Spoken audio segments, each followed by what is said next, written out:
코로나19 때문에 우리가 아는 자본주의가 변화하고 있다고 합니다. 맥킨지 컨설턴트가 이야기하는 코로나가 가져온 자본주의의 네 가지 변화에 대해서 살펴보도록 하겠습니다. 코로나19가 우리가 알고 있는 자본주의를 변화시킬 수 있는 방법이라고 맥킨지의 4명의 컨설턴트가 자신들의 의견을 발표한 자리가 있었습니다. 그 내용을 통해서 코로나가 어떻게 우리의 자본주의를 변화시킬지에 대해 살펴보겠습니다. 먼저 첫 번째로 리치 힐튼 시걸이라는 분은 보다 포괄적인 인클루시브한 경제를 구축할 거라고 얘기를 하는데요.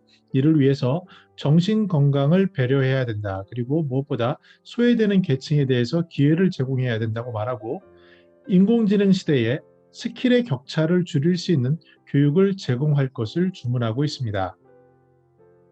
두 번째로 제임스 매니카는 21세기에 성장하기 위해 더 번영하기 위한 방법에 대해서 고민을 이야기하는데요.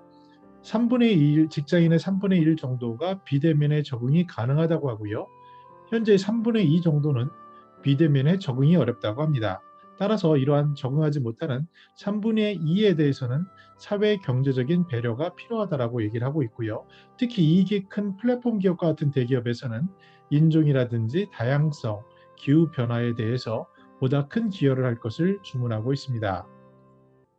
마르코 피틱토는 Non-ESG equity, 다시 말씀드려서 환경, 사회, 그리고 거버넌스가 아닌 그러한 주식들은 이번 코로나 위기 때 마이너스 50%가 폭락을 한 경험을 했지만 ESG, 즉 환경과 어떤 사회, 최근의 가치 이런 주들은 12%에 그쳤다라고 얘기를 하면서 이러한 곳에 대한 투자자들의 관심도 늘고 있음을 이야기하고 있습니다.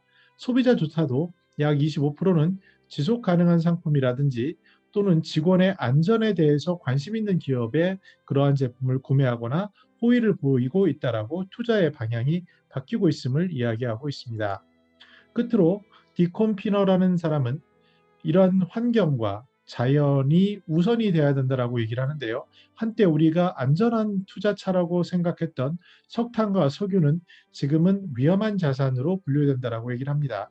유럽에서 탄소 배출권이 굉장히 강화돼서 나타나는데 이러한 탄소 배출을 줄이는 공급망 구축을 위해 보다 더 적극적으로 그리고 투명하게 알리는 노력이 중요하다고 얘기를 하고요.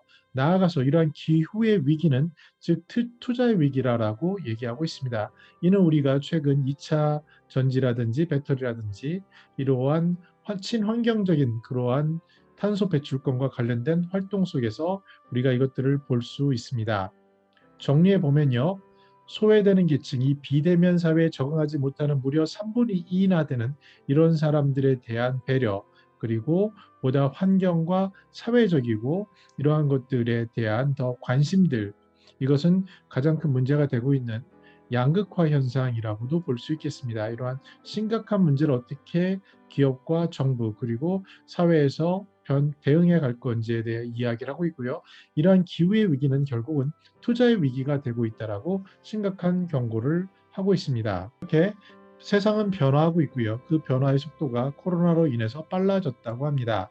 김난도 교수는 그의 책에서 이렇게 밝히고 있죠. 중요한 것은 어떻게 바뀐다는 것이 아니라 이 바뀌는 속도가 굉장히 빨라졌다라고 이야기를 하고 있습니다. 이렇게 변화하는 속도에 우리는 다 함께 소외되지 않고 소득 양극화, 이러한 사회적인 양극화가 심한 그 소외되는 부분을 어떻게 보듬어 줄지, 그리고 비대면 사회에 적응하지 못하는 무려 3분의 2나 되는 분들을 어떻게 함께 갈 수 있을지, 그리고 이 사회가 보다 더 지속 가능하게 더 오래 어떻게 갈 수 있을지, 이러한 것들에 대해서 시니어들이 관심을 가져야 된다라고 보고 있는데요. 글로벌 시민 의식이라는 부분들이 점차 강화될 것이고, 이러한 어떻게 보면은 부동산 자산을 많이 가지고 있는, 상대적으로 많이 가지고 있는 시니어 계층 입장에서는 부동산 자산을 갖지 못한 데서 생기는 양극화에 대한 이러한 불평등의 느낌도 줄 수 있는 부분들에 대해서도 어떻게 같이 갈 수 있는지, 또 반면에 젊은 층들은 비대면에 익숙하지만 시니어들은 비대면에 익숙하지 않은데요. 이러한 그 갈등, 이러한 격차들을 어떻게 우리가 보듬으면서 함께 지속 가능한 곳으로 나갈 수 있을지, 무엇보다도 기후의 위기가 투자의 위기라고 하는 이러한 자본주의, 우리가 아는 자본주의의 변화 속에 어떠한 방향을 가야 할지 진지한 고민과 연구, 그리고 이에 대한 시니어들의 글로벌 시민의식이 필요한 시점이라고 생각을 해보았습니다. 저는 더 나은 시니어 삶 공동체를 연구합니다. 감사합니다.